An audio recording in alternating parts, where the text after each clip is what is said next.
തലയെടുക്കുന്നോ അവനാണ് ഹീറോ. നമ്മുടെ നാട്ടിലും ഇതുപോലെ ഗോത്രയുദ്ധങ്ങൾ ഉണ്ടായിട്ടുണ്ട്. മണിപ്പൂരിലെയും നാഗാലാൻഡിലെയും നാഗന്മാരുടെയും കുക്കികളുടെയും ഒക്കെ ചരിത്രം എടുത്താൽ നമുക്കത് മനസ്സിലാകും. 1960 വരെയും ഇവിടെ ഹെഡ് ഹണ്ടിങ് നടന്നിട്ടുണ്ട്. 1921 മാപ്പിള കലാപം എന്താണ്? ഇത് തന്നെയാണ്. അതായത് നേരെ ആയുധവുമായി എതിർഗോത്രത്തിന്റെ പാളയത്തിലേക്ക് പോകുന്നു, അവരുടെ തല വെട്ടിക്കൊണ്ടുവരിക. ഇതിൽ എത്ര പേരുടെ തല വെട്ടി എന്നതിനനുസരിച്ച് വെട്ടിയവന്റെ സ്റ്റാറ്റസും അധികാര ചിഹ്നങ്ങളും മാറുന്നു. പ്രത്യേക ആടയാഭരണങ്ങളുള്ള ഒരു യോദ്ധാവായിട്ടാണ് അയാൾ പരിഗണിക്കപ്പെടുന്നത്. ജീവിത അവസാനം വരെ അയാൾ സ്വന്തം ഗോത്രത്തിന്റെ ഹീറോ ആയിരിക്കും. പക്ഷേ കാലം കഴിഞ്ഞതോടെ അത്തരം ഭീകരമായ കൊലകൾ നിന്നുപോയി. പക്ഷേ അതിന്റെ ഒരു പ്രതിഫലനം എന്ന നിലയ്ക്ക് ഇന്നും നടക്കുന്നു. നമുക്കറിയാം 1921 മാപ്പിള കലാപം. ഏറ്റവും കൂടുതൽ ഹിന്ദുക്കളുടെ തല വെട്ടിയവർക്കാണ് കൂടുതൽ പരിഗണന ലഭിച്ചത്. ഇപ്പോഴത്തെ മണിപ്പൂരിലെ ഗോത്ര സംഘർഷങ്ങളിലെ ഏറ്റവും കാതലായ വിഷയവും ഭൂമി പ്രശ്നമാണ്. BBC അടക്കമുള്ള മാധ്യമങ്ങൾ സത്യത്തിലേക്ക് ഇറങ്ങി ചെല്ലുന്നുണ്ട്. മണിപ്പൂരിലെ ജനസംഖ്യ 30 ലക്ഷമാണ്.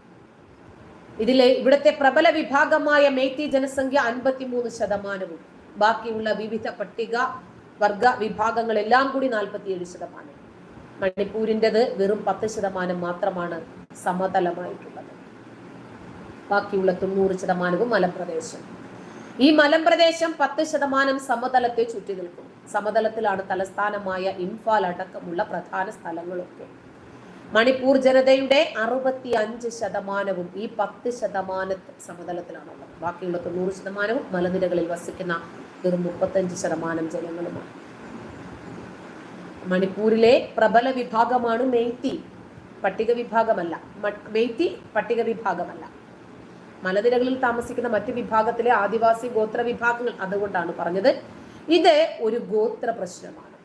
നിലവിലുള്ള നിയമം അനുസരിച്ച് മലയോര മേഖലകളിൽ മെയ്തികൾക്ക് താമസിക്കാൻ അനുവാദമില്ല. അപ്പൊ 2 ഗോത്രങ്ങൾ തമ്മിൽ നൂറ്റാണ്ടുകളായി തുടങ്ങിയ പ്രശ്നം, 1 സാമ്പത്തികമാണ്, 2 കഞ്ചാവ് കൃഷി പ്രശ്നമാണ്. പട്ടികവർഗ സംരക്ഷണ നിയമപ്രകാരമാണ് നിലവിലുള്ള മലമേഖലകളിലേക്ക് മെയ്തികൾക്ക് പ്രവേശനം നിഷേധിച്ചത്. കാലം കടന്നു പോയപ്പോൾ 2 പേരും ഇരവാദമിറക്കി. ഭൂരിപക്ഷം വരുന്ന മെയ്തികളുടെ ഭരണത്തില് തങ്ങൾക്ക് യാതൊരു രക്ഷയുമില്ല എന്ന് നാഗാ കുക്കി നേതാക്കൾ പറഞ്ഞു. അങ്ങനെ മെയ്തികൾ തിരിച്ചു പറഞ്ഞു. പക്ഷെ കുടിയേറി ഇത്തരം സമതലങ്ങളിൽ എത്തിയ കുക്കികൾക്ക് വലിയ പുരോഗതി ഉണ്ടായി. ഇവര് കൃഷിയും കച്ചവടവും നടത്തി സമ്പന്നരായി. വിദ്യാഭ്യാസത്തിൽ മുൻപന്തിയിലെത്തി. മ്യാൻമാറിൽ നിന്നുള്ള സ്വർണ്ണക്കടത്തും കഞ്ചാവ് മാഫിയകളുടെ അരങ്ങേറ്റവും ഇവരുടെ സാമ്പത്തിക മുന്നേറ്റത്തിന് കാരണമായി എന്ന് വിമർശനം. ലോകത്തിന്റെ നാർക്കോട്ടിക് ക്യാപിറ്റൽ എന്നറിയപ്പെടുന്ന ദി ഗോൾഡൻ ട്രയാങ്കിൾ മ്യാൻമാർ അതിർത്തിയിലാണ്. അതിന്റെ ഒരു ഭാഗം മണിപ്പൂരിലുണ്ട്. മെയ്തി സമുദായങ്ങളിൽ പെട്ടയാളാണ് മണിപ്പൂർ മുഖ്യമന്ത്രിയായ ബീരൻ സിംഗ്. അദ്ദേഹത്തിന്റെ നേതൃത്വത്തിലാണ് ആദ്യമായി പോപ്പി കൃഷി സംബന്ധിച്ച് മയക്കുമരുന്നിനെതിരെയുള്ള യുദ്ധപ്രഖ്യാപനം നടത്തിയത്. സർക്കാർ കണക്കുകൾ പ്രകാരം 2017 മുതൽ ഏകദേശം 18,000 ഏക്കറിലധികം പോപ്പി കൃഷി നശിപ്പിച്ചു. ഏറ്റവും ശ്രദ്ധിക്കേണ്ടുന്ന ഒരു കാര്യം, ഈ 18,000 ഏക്കറിലധികവും പോപ്പി ഫാമുകൾ സ്ഥിതി ചെയ്തിരുന്നത് കുക്കി ജനവാസ മേഖലയിലാണ്. അപ്പോ രാജ്യം മുഴുവനും വിമർശിക്കപ്പെട്ട, ശ്രദ്ധയാകർഷിക്കപ്പെട്ട ഒരു പ്രധാനപ്പെട്ട ഒരു പ്രശ്നമാണ് മണിപ്പൂരിലെ ജനങ്ങളുടെ മയക്കുമരുന്ന് ആസക്തിയും അതിനെ തുടർന്നുണ്ടായ പ്രതിസന്ധികളും. നമ്മുടെ രാജ്യത്ത് അതിനേക്കാൾ വലിയ വലിയ പ്രശ്നങ്ങളും പ്രതിസന്ധികളും ഉള്ളപ്പോൾ ഈ ഊപ്പിയിലേക്ക് കണ്ണും നട്ടിരിക്കുന്നത് പോലെ മറ്റുള്ളവരുടെ പ്രശ്നങ്ങളിലേക്ക് ഇങ്ങനെ അധികരിച്ചെത്തേണ്ട കാര്യം ഉണ്ടായിരുന്നു. ഈ മുസ്ലിം തീവ്രവാദികൾ വർദ്ധിക്കുന്നതിനനുസരിച്ച് നമ്മുടെ നാട്ടിൽ പ്രശ്നങ്ങളും ഉണ്ടാകുന്നുണ്ട്. അപ്പോൾ ഈ കുക്കികളുടെയും മെയ്തികളുടെയും വിഷയം ഇത് ഒരു ആഭ്യന്തര പ്രശ്നമായും ഇത് രാജ്യ താല്പര്യത്തിന് വിരുദ്ധമായ പ്രശ്നമായും മോദിയുടെ ക്രിസ്ത്യൻ വിരുദ്ധമായും ഒക്കെ പ്രചരിപ്പിക്കാൻ ശ്രമിച്ചത് ആരാണ് എന്നിപ്പോ ഏതാണ്ട് ഒരു ഐഡിയ കിട്ടിയില്ലേ? നമ്മുടെ നാട്ടിലെ ഭൂരിപക്ഷം വരുന്ന ആളുകൾ തന്നെയാണ്.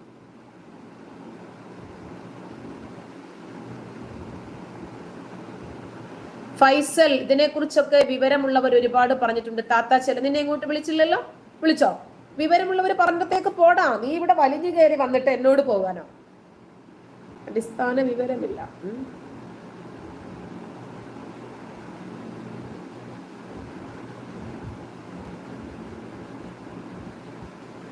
ആരെയും ഇങ്ങോട്ട് ക്ഷണിച്ചിട്ടില്ല.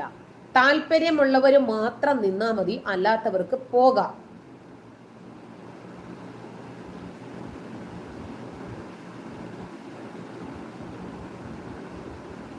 ഇപ്പൊ പൂര തെറി വിളിച്ചു വരുന്നതേ സ്ത്രീകളാണ്.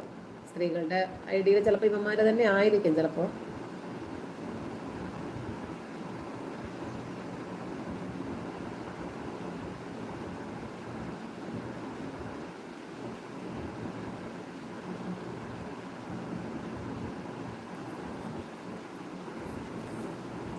ലെവലില്ലാത്ത കുറച്ച് ടീംസ് വന്നിട്ട് ഇവരെ എല്ലാ ഇപ്പം നമുക്കറിയാം, മുസ്ലിങ്ങൾ മൊത്തം ഇവരെ ഏതാണ്ട് ഇങ്ങനെ തന്നെയാ കാണുക. വിവരമില്ലാത്ത മദ്രസ പൊട്ടന്മാരാണ് എന്ന രൂപത്തിലാണ് ഇവരെ കാണുന്നത്. അതൊരു സമാധാനം ഉണ്ട് കേട്ടോ. കാരണം ഇവരുടെ കമന്റ് കാണുമ്പോൾ തന്നെ പല ആളുകളും വന്നിട്ടേ തിരിച്ച് മറുപടി കൊടുക്കുന്നുണ്ട്. അതുകൊണ്ട് ഇവർ ഫേക്ക് ഐ ഡിയിൽ വന്നാലും റിയൽ ഐ ഡിയിൽ വന്നാലും എല്ലാവർക്കും അറിയാം ഇവര് എന്തിനാണ് വരുന്നത് എന്ന്. അതുകൊണ്ട് അവര് തന്നെ നല്ല കൊടുക്കൽ കൊടുത്തോളൂ. ഇവരുടെ വിവരക്കേടെ ജനങ്ങൾ തിരിച്ചറിയുന്നുണ്ടല്ലോ, അതൊരു വലിയ വിഷയം തന്നെയാണ്. ജനങ്ങൾ തിരിച്ചറിയുന്നുണ്ട്. ഇവർക്ക് ആകെ അറിയുന്ന ഒരു ജോലിയാണ് ഇവർ ചെയ്യുന്നത്. അപ്പൊ ഇവർക്കിപ്പോ നിങ്ങൾ വേറൊരു കാര്യം ശ്രദ്ധിച്ചോ, ഇസ്രായേൽ ഹമാസ് പ്രശ്നം വന്ന സമയത്ത് ഹമാസിന് വേണ്ടി കരഞ്ഞ ആളുകളൊന്നും ഇപ്പൊ ഇല്ല. ഹമാസിന്റെ ഒക്കെ ബേസ് അന്വേഷിച്ചാൽ നമുക്ക് മനസ്സിലാകും, PLO ഒരു പരിപൂർണ മതസംഘടനയായിട്ടായിരുന്നില്ല അതിന്റെ തുടക്കം. അവരുടെ രക്തത്തിൽ കൂടുതൽ ഉണ്ടായിരുന്നത് മാർക്സിസവും ലെനിനിസവുമായിരുന്നു. അതുപോലെ പലസ്തീനെ കാത്തുരക്ഷിക്കുക, പലസ്തീനെ നിലനിർത്തുക. പക്ഷേ ഇതിന്റെ എല്ലാം പുറമെ അവർക്ക് മറ്റൊരു ലക്ഷ്യം കൂടി ഉണ്ടായിരുന്നു, ഇസ്രായേലിനെ തകർക്കണം. ആ ലക്ഷ്യം അവർക്ക് നിറവേറ്റാൻ കഴിഞ്ഞില്ല. ഖുർആനിലുണ്ട്, ഭൂമിയിൽ കുഴപ്പമില്ലാതാകുകയും ലോകം മുഴുവനും അള്ളാഹുവിന്റെ കാൽ കീഴിലാകുകയും ചെയ്യുന്നത് വരെ നിങ്ങൾ അവരോട് യുദ്ധം ചെയ്യണം. ലോകം മുഴുവനും അള്ളാഹുവിന്റെ കാൽ കീഴിലാകണം. ഏതാണ്ട് ഇപ്പൊ നമ്മൾ പെറ്റുപെരുകി എല്ലാ മതവിഭാഗത്തെയും അതിജയിക്കുന്ന രൂപത്തിലേക്കായിട്ടുണ്ട്. എന്നിട്ട് മറ്റുള്ളവരെ നശിപ്പിക്കുക കൂടെ ചെയ്യണമല്ലോ. നമ്മൾ മാത്രം വളർന്നത് കൊണ്ട് കാര്യമില്ലല്ലോ. അങ്ങനെ ആദ്യം ജൂതന്മാരിൽ നിന്ന് തുടങ്ങാം. ആദ്യം തന്നെ ഹമാസ് നേതാവ് പറഞ്ഞത് നമ്മൾ കേട്ടതാണ്. അതായത് ഞങ്ങളുടെ ലക്ഷ്യം ലോകത്തുള്ള മുഴുവൻ കാഫിറുകളുമാണ്. തുടക്കം ഇസ്രായേലിൽ മാത്രം തുടങ്ങിയെന്നേ ഉള്ളൂ. തുടക്കം ഇസ്രായേൽ ആണെന്നേ ഉള്ളൂ. ഞങ്ങൾ ലക്ഷ്യം വെക്കുന്നത് ഈ ഭൂമിയിലുള്ള മുഴുവൻ കാഫിറുകളെയുമാണ്. കാരണം അത് അല്ലാഹു ഞങ്ങളെ ഏൽപ്പിച്ച ദൗത്യമാണ്. പോട്ടെ, അങ്ങനെ ഇസ്രായേലിനെ തകർക്കുക എന്നതായിരുന്നു ഇവരുടെ ഏറ്റവും പരമപ്രധാനമായ ലക്ഷ്യം. മറ്റൊന്നുകൂടിയുണ്ട്, ഈജിപ്തിന്റെ ഏകാധിപതിയായ നാസറിന്റെ പാൻ അറേബ്യൻ ശ്രമങ്ങളും ഇതിനകത്ത് വിജയിച്ചില്ല. നാസറിന്റെയും PLOയുടെയും ശ്രമങ്ങൾ പരാജയപ്പെട്ടു. അതേസമയം ഇറാനിലെ സ്വേച്ഛാധിപതിയായ ആയത്തുള്ള ഖുമേനിയുടെ ഇസ്ലാമിക വിപ്ലവം വിജയിച്ചു. അതിന്റെ ആവേശം കൂടിയിട്ട് ഈ നാസർ എന്ന് പറയുന്ന വ്യക്തിയുടെ അനുയായികൾ ഫാത്തി അൽ ഷെക്യാക്കി പലസ്തീൻ ഇസ്ലാമിക് ജിഹാദ് എന്ന ഒരു സംഘടന രൂപീകരിക്കുന്നു. പലസ്തീൻ ഇസ്ലാമിക് ജിഹാദ് 100 കണക്കിന് ഇസ്ലാമിക തീവ്രവാദ സംഘടനകളുണ്ട്. എന്തിനാണ് ഇതെല്ലാം? മനുഷ്യന്റെ കഴുത്ത് വെട്ടാണ്. ഇന്നലെ ഇസ്രായേലിലെ വനിതകളെ സംബന്ധിക്കുന്ന ഒരു വീഡിയോ കണ്ടിട്ട് ഹൃദയം പൊട്ടിക്കരഞ്ഞുപോയി. 5-6 സ്ത്രീകളെ കൊണ്ടുവന്ന് നിർത്തിയിരിക്കുന്നു. അരയ്ക്ക് താഴോട്ട് വസ്ത്രങ്ങളില്ല. എന്നിട്ട് അവരോട് ഷോമി ഷോമി എന്ന് പറയുന്നുണ്ട്. ഒരു നിവൃത്തിയുമില്ല. ഒരു സ്ത്രീയുടെ ശരീരം മുഴുവനും ബ്ലഡ് ഒലിപ്പിച്ച് നിൽക്കുന്നു. അവരെ അട്ടിക്കുന്നു, പിടിച്ച് കുടിച്ചു നിർത്തുന്നു, എന്തൊക്കെയോ ലൈംഗികമായിട്ട് അവരെ ഉപദ്രവിക്കുന്നു. അങ്ങ് അവരെത്രയോ തവണ ചിന്തിച്ചിട്ടുണ്ടാകും മരിച്ചാൽ മതിയായിരിക്കുമെന്ന്. ആ മനുഷ്യന്റെ വേദന മനസ്സിലാക്കണമെങ്കിൽ ഈ ഹമാസ് ഭീകരരുടെ മനസ്സിലും ഒരു മനുഷ്യനുണ്ടാകണം. അതവർക്കില്ല.